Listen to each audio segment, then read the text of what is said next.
한 해 동안 분노를 자아내게 한 연예계 소식은요. 바로 꼬리에 꼬리를 무는 스타들의 사생활 스캔들이었습니다. 네, 저도 몇몇 사건이 막 이렇게 싹 지나가는데 이게 정말 아이고 어떻게 이런 사건들이 제법 있었어요. 맞아요. 네, 맞습니다. 특히 올해는 사생활 폭로로 인해서 이 활동 중단은 물론이고 은퇴까지 선언하는 이 충격적인 일들이 계속해서 일어나는 한 해였는데요. 아직까지도 이 여파가 계속해서 이어지고 있기 때문에 시청자들의 피로도가 높은 것 같습니다. 네, 먼저 가장 기억에 남는 사건이요. 올해 상반기를 정말 시끄럽게 했던 김수현 씨의 사건이 아닐까 싶어요. 네, 맞습니다. 이 사건 역시 여전히 법적 공방이 진행 중인 사건인데요. 일단 시작은 배우 김세론 씨가 지난 2월에 세상을 떠나면서부터 시작이 됐습니다. 3월부터 고 김세론 씨의 유족 측에서 고인이 중학생인 15살 때부터 21살이 될 때까지 배우 김수현 씨와 교제를 했다라고 충격적인 주장을 하면서부터였죠. 유족 측의 주장에 따르면 고 김세론 씨가 2022년 음주 사고로 이 연예계 활동이 중단이 되면서 위약금을 물어야 되는 상황이 있었는데 이때 당시에 김수현 씨 소속 배우였단 말이죠. 그래서 김수현 씨의 이복형이 있었던 이 소속사에서 7억 원대의 피해 보상을 대신 해줬었다라고 합니다. 그런데 문제는 이 김세론 씨의 전속 계약이 만료된 이후인 2024년 전 소속사인 이 김수현 씨의 소속사에서 돌연 7억 원을 변제하라는 이 내용 증명을 받고 김수현 씨에게 연락을 취했다라고 주장을 했습니다. 그런데 김수현 씨가 이 김세론 씨의 연락을 받지 않자 김세론 씨가 두 사람이 교제했을 당시의 사진을 SNS에 올리게 됐고 또 바로 삭제한 것을 두고 여러 사람들이 특히 너튜브 채널 등에서 굉장히 고인을 좀 흉을 보는 이런 콘텐츠를 많이 만들게 됐었어요. 그래서 고인이 많은 압박을 받았고 결국 주장에 이르게 됐다. 라는 주장이었었는데요. 이에 김수현 씨 측에서는 명백한 허위 사실이다라고 선을 딱 긋는 모습이었습니다. 그런데도 진화가 되지 않았어요. 그러니까 김수현 씨가 선택한 것은 직접 마이크를 잡겠다였는데요. 기자회견에 나서서 고인이 미성년자였을 당시에는 교제를 하지 않았었다라면서 의혹을 적극적으로 부인하는 모습을 보였습니다. 당시 영상 준비해 봤는데요. 함께 보시죠. 안녕하세요. 김수현입니다. 저와 고인은 5년 전 눈물의 여왕이 방영되기 4년 전에 1년여 정도 교제를 했습니다. 저는 고인이 미성년자이던 시절 교제를 하지 않았습니다. 그리고 고인이 저의 외면으로 인해 또 저희 소속사가 고인의 채무를 압박했기 때문에 비극적인 선택을 했다는 것 또한 사실이 아닙니다. 하지만 고인의 유족은 제가 고인의 전 남자친구라는 이유로 제가 고인을 죽음으로 몰았다고 주장하고 있습니다. 그러면 너 걔랑 사귄 거 맞아? 네, 수연 오빠랑 사귀었어요. 저 미쳤다고 안 믿겠지만 중학교 때부터 사귀다가 대학 가고 헤어졌어요. 중학교? 네, 인천 때부터 사귀고 대학교 들어가서 좀 있다가 헤어졌어요. 마지막에 들은 게 김세로 씨 녹취록이 맞는 거죠? 유족 측은 이게 생전에 이 김세론 씨의 음성이다 이렇게 주장을 하고 있습니다. 하지만 김수현 씨 측에서는 아니다 하면서 조작 가능성을 제기했고 이 유족을 상대로 해서 무고 혐의로 고소를 진행하면서 이 고소가 진행되니까 이게 정말 김세론 씨 음성인지 아닌지 이게 중요해지고 판단을 했어야 했죠. 그래서 경찰이 국가수에 이 음성이 조작인지를 넘겼습니다. 조사를 의뢰했는데 국가수의 조사 결과 판정 불가 통보가 나왔어요. 뭐냐면 조작인지 아닌지 알 수 없다는 건데 이거에 대해서 이제 김수현 씨 측은 조작이 아닌지 알 수 없다 이 부분에 대해서 아쉬움을 표하기도 했죠. 네, 당시 뭐 폭로에 폭로가 더해지면서 정말 많은 분들의 피로도가 굉장히 높았던 사건으로 기억을 합니다. 말씀처럼 사실 이 사건의 경우에는 밝혀져야 할 사실관계가 많기 때문에 대중의 피로도가 높은 것도 사실인데요. 김세론 씨 유족 측에서는 과거 이 김세론 씨가 미성년자였던 시절에 김수현 씨와 교제를 했다라고 주장을 하면서 김수현 씨를 아동복지법 위반 혐의로 고소를 합니다. 반면 이 김수현 씨 측에서는 유족 측을 명예훼손 혐의로 맞고소하고 또 120억 상당의 이 손해배상 청구 소송도 제기를 한 상황인데요. 아직까지 유족 측과 김수현 씨 측 주장이 아주 첨예하게 맞서고 있는 상황이기 때문에 앞으로 밝혀져야 할 내용과 거쳐야 할 과정이 산 넘어 삼이다 이렇게 얘기를 할 수 있을 것 같습니다. 예.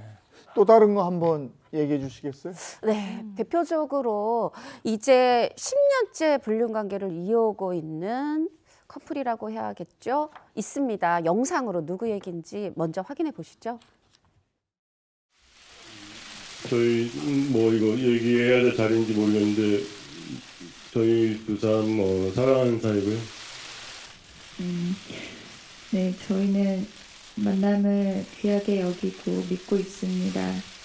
그리고 진심을 다해서 만나고 사랑하고 있습니다.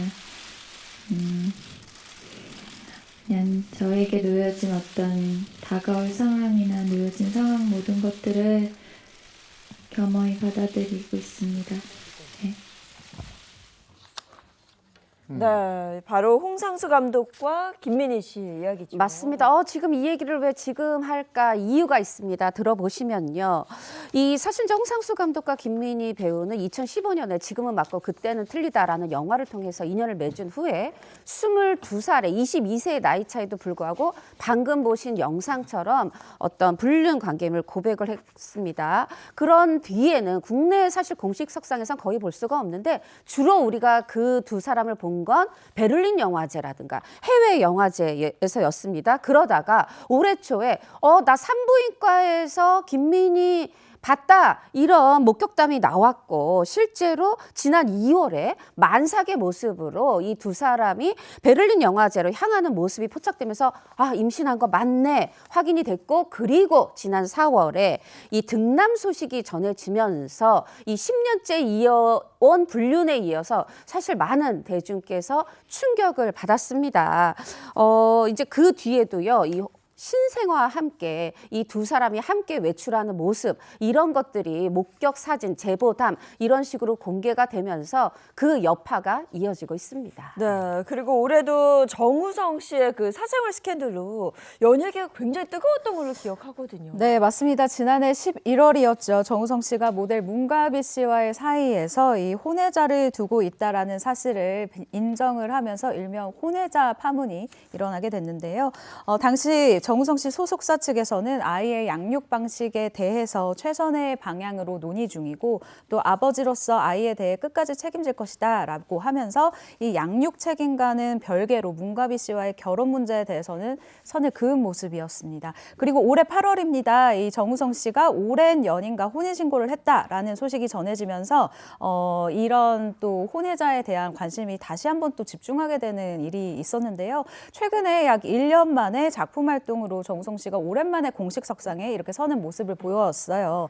근데 관련 질문을 피할 수는 없죠. 이 질문이 나오자 사적인 변화에 대한 이야기를 길게 하기는 어렵다라고 즉답을 피하는 모습이었는데요.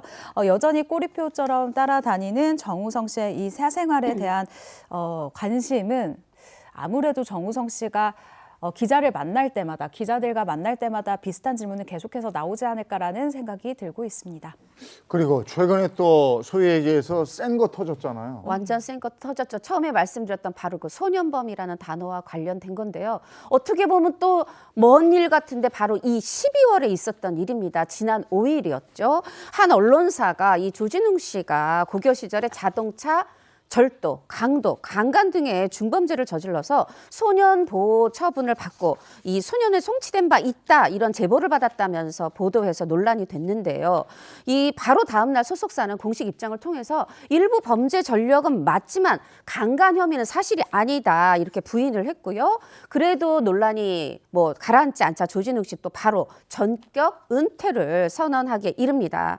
하지만 아니 이거 옛날에 소년범이어서 어렸을 때 저지른 일인데 이거 이렇게 공개되고 지금 돌맞아도 돼? 라는 여론이 또 생기자 아니다. 성인이 된 이후에도 음주운전도 있었고 후배도 폭행한 바 있다. 여러 또 보도가 이어지기도 했습니다. 그런데 지금 시점에서 이 조진웅 씨의 사생활 스캔들이 가장 큰 영향을 받는 부분, 많은 분들이 신경 쓰는 부분은 바로 어떻게 보면은 드라마 방영 10주년을 맞이해서 이 제작사의 어떤 20주년을 맞이해서 마련된 드라마 시그널입니다. 이거가 이제 시즌2를 이미 촬영을 마쳤는데 공개를 앞두고 바로 주연인, 조연도 아닌 주연인 조진웅 씨의 스캔들이 터진 겁니다. 그러다 보니까 이게 다 어떻게 보면 소송으로 이어지면 100억 원까지 100억 원대의 어떤 그런 피해, 배상을 조진웅 씨가 해야 될지도 모른다. 이런 추측 보도도 나오기도 했는데 이렇게 다 궁금해하자 지난 19일에 제작사에서 공식 입장을 냈습니다. 뭐라고 했냐면 작품과 시청자를 위한 최적의 방안을 찾기 위해서 모든 노력을 하고 있다. 말하자면 이대로 무산되지 않는다. 방영 안 하진 않는다. 어떻게든 방영을 할 거다. 다만 좀 시기는 지금은 아니다. 요 정도로 생각해 볼 수 있겠습니다. 네, 이 드라마는 사실 제 주변에도 기다리던 분들 굉장히 많거든요. 앞으로 어떻게 결론이 날지 좀 지켜봐야 될 것 같고요.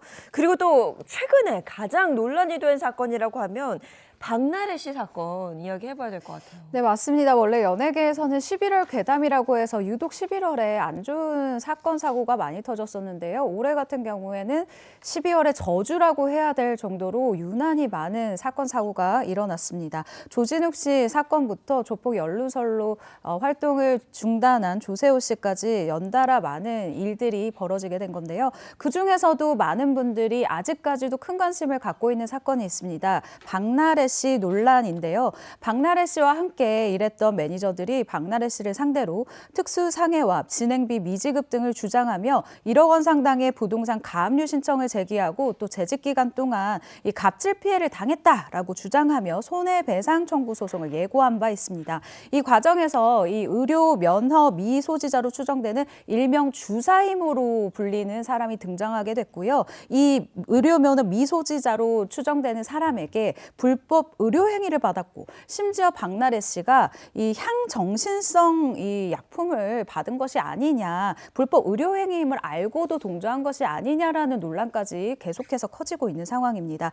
결국 모든 방송 프로그램에서 하차 통보를 그리고 하차 소식을 먼저 전하게 된 박나래 씨인데요. 이러한 의혹에 대해서는 앞으로 조목조목 반박을 한, 그러니까 반격을 나설 것으로 보여지는데 일단 현재는 전 매니저들을 상대로 공갈 미수 혐의와 횡령 혐의 등으로 맞고소를 한 상황입니다. 그러다가 바로 16일입니다. 박나래 씨가 자신의 얼굴과 음성을 공개하면서 자신의 입장을 아주 조심스럽게 나타낸 것이 있는데요. 영상 준비했습니다. 함께 보시죠. 안녕하세요. 개고먼 박나래입니다. 최근 제기된 사안들로 인해 많은 분들에게 걱정과 피로를 누린 점 무겁게 받아들이고 있습니다. 저는 이 문제들로 인해 제가 하던 모든 프로그램에서 자진하차했습니다. 현재 제기된 사안들에 대해서도 사실관계를 차분히 확인해야 할 부분들이 있어 법적 절차를 진행 중에 있습니다. 현재 수많은 얘기들이 오가고 있지만 또 다른 누군가가 상처받거나 불필요한 논쟁으로 번지는 것은 제가 원하는 것이 아닙니다. 제 자리에서 책임과 태도를 되돌아보겠습니다. 근데 박나래 씨 사건은 박나래 씨한테서만 끝나는 게 아니고 또 많은 스타들이 또 얽혀 있어서 이게 또 일파만파였죠. 맞습니다. 이 스타들이 이른바 불법 의료 행위에 얽혀 있다 이런 의혹이 제기가 된 건데 말하자면 이 주사 이모가 박나래 씨뿐 아니라 다른 여러 스타들과 친분 관계가 있으면서 일명 주사 이모 게이트라고 표현되는 이 논란이 터진 겁니다. 가장 먼저 이제 화살이 돌아간 것은 샤이니 키씨였죠. 이 주사 이모와 10년 넘는 친분을 유지해 왔고 그렇기 때문에 해명을 할 수밖에 없는 상황이었는데 이 일이 터지고 11일 뒤에 12일째 될 때 주사 이모한테 집에서 주사 맞은 건 맞다. 그러나 나는 의료인으로 알고 있었다. 이렇게 일부 인정을 혐의를 했고요. 그리고 또 유명 먹방 크리에이터죠. 입짧은 햇님 씨 역시 나도 주사 이모한테 진료를 받긴 했는데 의료인으로 알고 있었다. 또 이렇게 인정을 또 했습니다. 반면에 인정하지 않은 또 연예인들도 있습니다. 왜 연예인 이름이 많이 나오면 주사 이모가 여러 사람을 팔로우하기도 하고 마팔을 하기도 하고 했기 때문에 누리꾼들이 그 사람들을 다 혹시라는 시선으로 바라본 거죠. 그중에 일부 연예인들이 빠르게 선긋기에 나섰는데 예를 들면 뭐 정재영 씨라든가 샤이니 온유 씨라든가 전현무 씨, 다비치 강민경 씨, 홍진경 씨 등은 아니 나는 주사 이모 아니 그 사람이 나를 팔로우하는지도 몰랐다. 아니 친하긴 한데 나는 그 사람한테 어떤 주사 맞은 적 없다. 주사는 맞았지만 나는 병원에 가서 맞았다. 여러 가지 방식으로 해명을 하면서 서둘러 선긋기에 나섰습니다. 그러나 그래도 아직 의혹의 불씨가 꺼졌다고 하기가 어렵습니다. 이거 좀 만연돼 있는 거 아니냐. 이런 식으로 해서 주사 이모 게이트에 대한 어떤 불편한 시선, 의혹의 시선은 여전히 남아있는 게 사실입니다. 네, 아닌 건 아니다라고 이렇게 스타들이 시원하게 이야기를 해줘서 좋았는데요. 뭐 홍진영 씨도 그렇고 강민경 씨, 전현무 씨, 온유 씨, 정재영 씨가 이같이 떳떳하다. 그쵸. 나는 관계가 없다라고 네. 이야기를 했습니다. 사실 뭐 박나래 씨 관련된 사건은 지금까지도 뭐 뜨거운 감자라 할 수 있을 정도로 새로운 폭로에도 폭로가 더해지고 있는데요. 현재 좀 어떻게 돼가고 있는 거죠? 일단 양측의 대립이 이어지고 있는 이 상황에서 먼저 전 매니저들이 제기했던 1억 상당의 이 부동산 가압류 신청은요, 얼마 전에 법원에서 인용을 했습니다. 그러니까 이 법적 공방에서 전 매니저들이 이길 경우를 대비를 해서 집행해야 하는 1억 원을 이 박나래 씨 재산에서 묶어놓는 절차를 법원에서 허락했다라고 생각하시면 될 것 같은데요. 이에 대해서 최근 이 박나래 씨 측에서도 반격에 나섰습니다. 이 소유하고 있는 서울 용산구 이태원동의 단독 주택에 새롭게 근저당권을 설정했다라는 사실이 기사를 통해서 전해진 겁니다. 박나래 씨 역시 이런 상황에 차근차근 지금 대비를 하면서 싸움을 잘 서로 정말 싸움을 차근차근 준비를 하고 있다라고 지금 볼 수밖에 없는데 또 갑질 의혹과 불법 의료 시술 의혹 등에 관한 부분 굉장히 많이 궁금하실 것 같아요. 경찰에서는 이미 수사에 들어간 상황입니다. 현재 상황에서 가장 쟁점이 되는 부분은 아무래도 이 주사 이모가 불법 의료 행위자로 밝혀질 경우 박나래 씨가 인지를 하고 있으면서도 적극적으로 향정신성 의약품 등을 처방받았는지 이 여부 그리고 전 매니저들의 주장대로 이 박나래 씨가 이 소속되어 있던 이 1인 기획사에 급여를 받아간 전 남자친구라는 사람이 또 나타나지 않았습니까? 이 남자친구 그리고 대표로 있던 이 어머니의 업무 수행 사실을 입증하는 이런 여부 그리고 급여가 제대로 지급된 것이 맞는지에 대한 부분들이 앞으로 계속해서 밝혀질 것 같은데요. 수사 결과에 대해서도 대중의 관심이 높은 상황입니다.